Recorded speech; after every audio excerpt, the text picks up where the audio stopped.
Tahun 2026 mesti jadi lombong emas untuk doktor yang merawat masalah leher.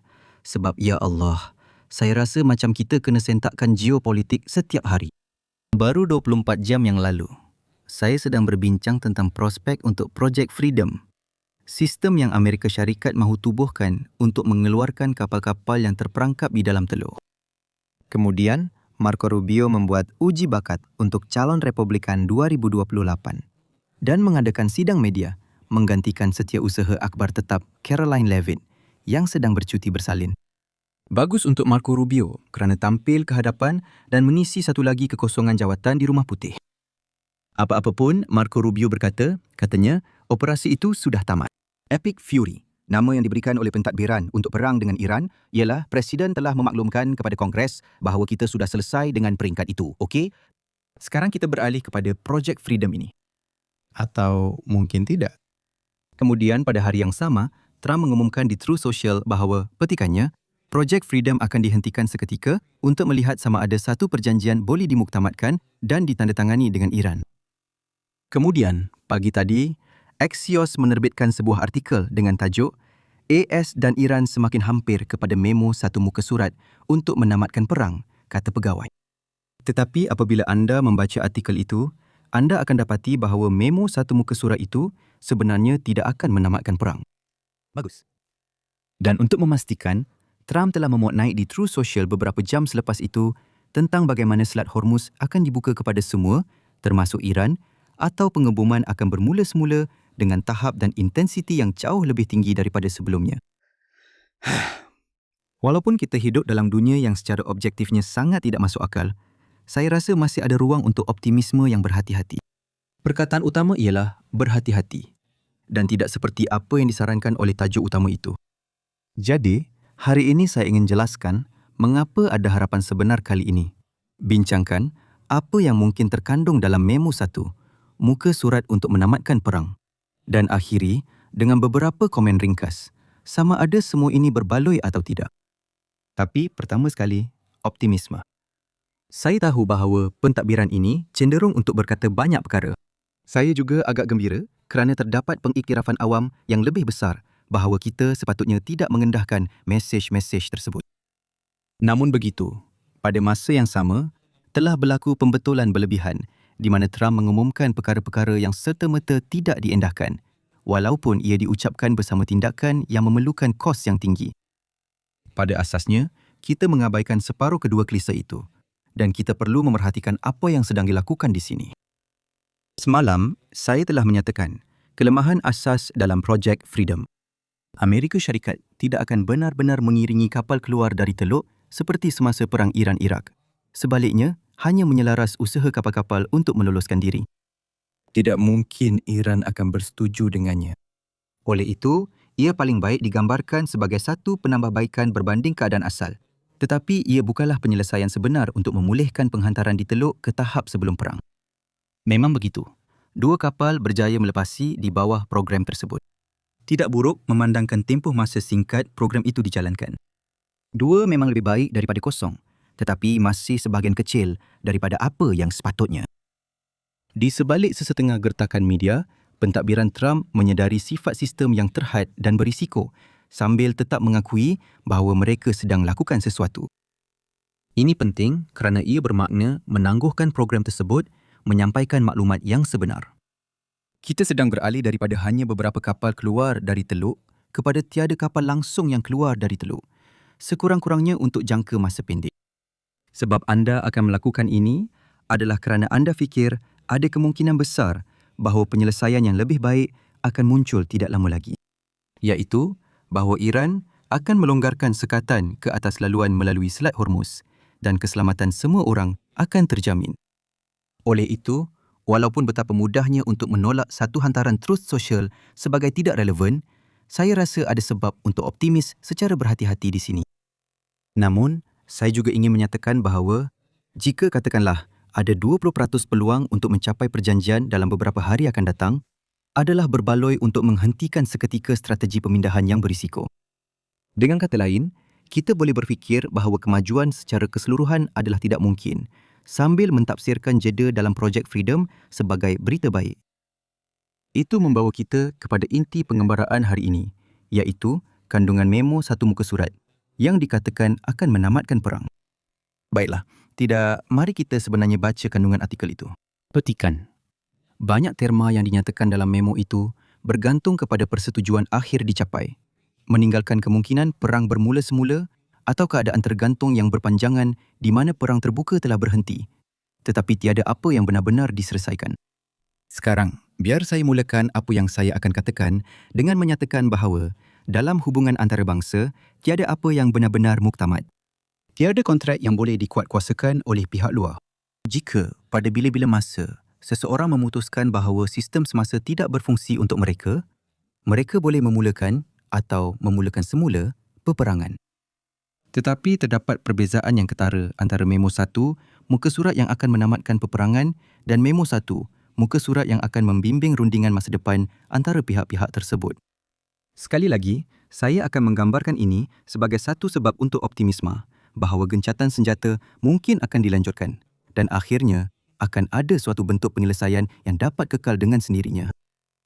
Walau bagaimanapun, saya tahu lebih baik daripada mendahului sesuatu, mengira ayam sebelum menetas, atau apa-apa peribahasa lain yang berkaitan dengan haiwan. Tetapi mari kita periksa apa yang ada di dalam memo yang didakwa boleh menamatkan perang ini. Akan ada tempoh 30 hari di mana Selat Hormuz akan dibuka semula secara berperingkat kepada semua lalu lintas, sekaligus menamatkan kedua-dua bahagian sekatan itu. Iran akan mengeluarkan uranium yang sangat diperkaya dari negara itu. Moratorium selama 12 hingga 15 tahun akan bermula ke atas pengayaan uranium di dalam Iran dan had maksimum 3.67% pengayaan akan dikuatkuasakan selepas itu. Perlu diingat bahawa kepekatan uranium 235 sebanyak 3.67% adalah mencukupi untuk mengendalikan loji kuasa nuklear, tetapi tidak mencukupi untuk membina senjata nuklear. Iran akan menghentikan operasi fasiliti nuklear bawah tanah. Iran akan berikrar untuk tidak pernah membangunkan senjata nuklear. Satu langkah yang langsung tidak bermakna dalam dunia hubungan antarabangsa, jika saya boleh mencelah. Iran akan tunduk kepada rejim pemeriksaan yang dipertingkatkan, hampir pasti di bawah seliaan Agensi Tenaga Atom Antarabangsa. Ini sebenarnya bermakna kerana para pemeriksa boleh mengesahkan bahawa Iran mematuhi perjanjian tersebut. Amerika Syarikat akan menarik balik sekatan ekonomi ke atas Iran dan melepaskan pelbagai dana Iran yang kini dibekukan. Untuk memo satu muka surat, itu adalah rangka yang agak terperinci tentang apa yang akan berlaku dengan baki rundingan tersebut. Tetapi jika anda benarkan saya untuk bertanya banyak soalan sekarang, ia akan menjadi jelas bahawa satu muka surat sebenarnya tidak boleh dianggap sebagai satu perjanjian sebenar. Jika selat itu dibuka semula secara berperingkat, dalam susunan apa negara-negara akan menamatkan sekatan mereka? Kapal mana yang mendapat hak laluan pertama? Bolehkah kapal penyapu ranjau segera masuk ke dalam selat untuk memudahkan perkara ini? Siapa yang akan menyediakan kapal penyapu ranjau? Adakah Eropah akan terperangkap dalam proses ini seperti yang saya telah beri amaran sejak awal? Adakah Perancis akan menjadi yang pertama di sana setelah baru sahaja mengumumkan bahawa ia akan menggerakkan kapal pengangkut pesawatnya ke Laut Merah sebagai persediaan untuk perjalanan pantas ke Hormuz? Siapa yang akan mengambil alih uranium yang sangat diperkaya dari Iran? Bagaimanakah rantaian jagaan akan berfungsi apabila ia berpindah dari Iran kepada pihak lain? Apa yang akan berlaku kepada uranium itu selepas itu? Adakah seseorang akan membelinya? Adakah ia akan diturunkan tahap pengayaannya kepada 3.67% dan diberikan semula kepada Iran untuk loji kuasa nuklearnya? Bagaimana Iran akan membekalkan bahan api untuk loji kuasa nuklearnya jika tidak? Bagaimana sesiapa boleh tahu sama ada kuantiti yang Iran serahkan itu adalah jumlah sebenar yang dimiliki oleh Iran? Apa akan terjadi kepada semua sentrifug yang memperkayakan uranium sehingga 60% itu? Adakah ia akan dimusnahkan? Adakah ia akan diletakkan di bawah pemantauan IAEA 24 jam sehari, 7 hari seminggu? Seberapa cepat pemeriksa boleh memilih untuk melawat sesuatu tapak? Siapa yang berhak menentukan keputusan untuk memilih tapak-tapak tersebut? Adakah terdapat sebarang sekatan terhadap kewarganegaraan pemeriksa? Adakah terdapat had ke mana pemeriksa boleh pergi? Adakah mereka hanya boleh melawat tapak yang diisytiharkan sahaja? Bagaimana jika Amerika Syarikat percaya bahawa Iran sedang menggunakan tapak yang tidak diisytiharkan untuk memperkaya uranium secara rahsia? Bolehkah IAEA melawat tapak itu? Bagaimana pula dengan tapak-tapak tentera yang lain? Adakah Iran bimbang bahawa lawatan IAEA di seluruh negara akan mendedahkan rahsia penting bukan nuklear? Siapa di Iran yang akan meluluskan perjanjian itu? Adakah Amerika Syarikat percaya bahawa aktor subnegara tidak akan cuba menggagalkan perjanjian tersebut? Apa yang kita sedang lakukan? Apa yang sedang berlaku? Pada satu ketika, kita perlu membuat penilaian akhir sama ada semua ini berbaloi atau tidak. Buat masa ini, saya rasa sekurang-kurangnya ia berbaloi untuk kita meneroka butiran soalan itu secara umum. Walaupun pentadbiran Trump berbelah bahagi sama ada perubahan rejim adalah tujuan perang ini, sukar untuk menjelaskan masa bermulanya perang ini, melainkan itu memang matlamatnya. Dan sekurang-kurangnya, buat masa ini, nampaknya itu telah gagal. Saya akan berhati-hati untuk membuat dakwaan yang kuat tentang akibat jangka panjang kerana kerajaan Iran telah mengalami kerugian besar dan itu mungkin mempengaruhi apa yang berlaku di dalam negara dalam beberapa tahun akan datang. Dengan kata lain, ada kemungkinan kita boleh melihat perubahan rejim setahun dari sekarang yang tidak akan berlaku sekiranya Amerika Syarikat tidak melancarkan perang ini. Tetapi itu semua hanyalah spekulasi buat masa ini. Dan jangkaan perubahan rejim telah menurun berbanding jangkaan asas pada permulaan perang. Dari segi nuklear, petunjuknya tidak begitu memberangsangkan. Jangka masa yang dicadangkan untuk perjanjian itu kelihatan sangat mirip dengan pelan tindakan komprehensif bersama yang ditandatangani di bawah pentadbiran Obama. Tetapi ada dua perkara yang patut diberi perhatian di sini. Pertama, JCPOA telah ditandatangani lebih daripada 1 dekad yang lalu dan 10 hingga 15 tahun dari 2026 adalah tempoh yang lebih panjang berbanding 10 hingga 15 tahun dari 2015.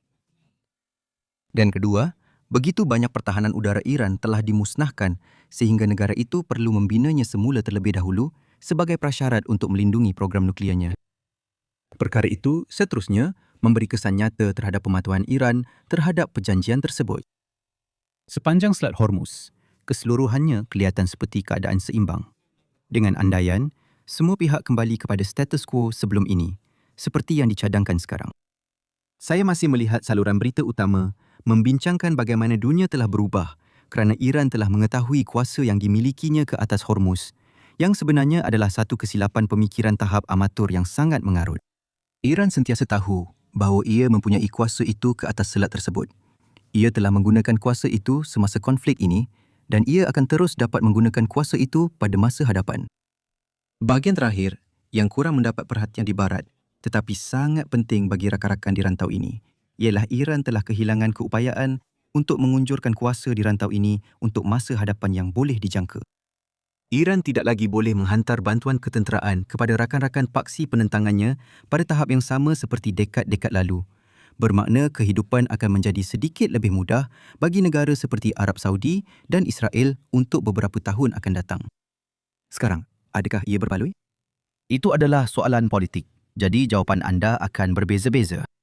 Tidak dinafikan bahawa Amerika Syarikat telah membayar kos yang besar dari segi aset ketenteraan yang digunakan dalam operasi tersebut. Tidak dinafikan bahawa selat kembali kepada status quo ex ante tidak menghapuskan semua kerosakan ekonomi yang telah berlaku dalam tempoh tersebut. Tidak dinafikan bahawa Amerika Syarikat telah menambah kekecewaan kepada kebanyakan sekutu tradisionalnya akibat daripada perkara ini. Tidak dinafikan bahawa pengguna AAS berasa kecewa dengan kenaikan harga petrol. Tidak dinafikan bahawa pengguna AS akan terus berasa kecewa dalam tempoh 6 bulan apabila kita mula melihat kesan kenaikan harga makanan. Kita perlu menilai semula akibat daripada kesan-kesan itu pada masa akan datang dalam 6 atau 7 tahun, terutamanya berkaitan dengan kerentanan geopolitik yang telah didedahkan oleh Amerika Syarikat kepada dirinya sendiri. Intinya, terdapat beberapa kos, terdapat beberapa manfaat dan terpulang kepada anda untuk menentukan sejauh mana anda mengambil kira kos tersebut berbanding manfaatnya. Jadi, apakah kesimpulan utama kita untuk hari ini? Saya akan bersikap optimis dengan berhati-hati tentang berita hari ini, walaupun peningkatan dari asas tidak semestinya meningkatkan jangkaan bersih yang positif. Berhati-hati dalam mentafsir sejauh mana satu memo, satu muka surat boleh menentukan penyelesaian akhir. Dan berdasarkan maklumat objektif tentang apa yang berlaku di sepanjang selat itu, akhirnya terpulang kepada anda untuk memutuskan sama ada ia #worth atau tidak. Sementara itu, ia juga terpulang kepada anda untuk memutuskan apa yang anda ingin tonton seterusnya. Mungkin video berkaitan dari saluran ini atau video talian bantuan geopolitik dari saluran kedua. Dan jika anda menikmati video hari ini, sila suka, kongsi dan langgan dan kita jumpa lagi lain kali. Jaga diri.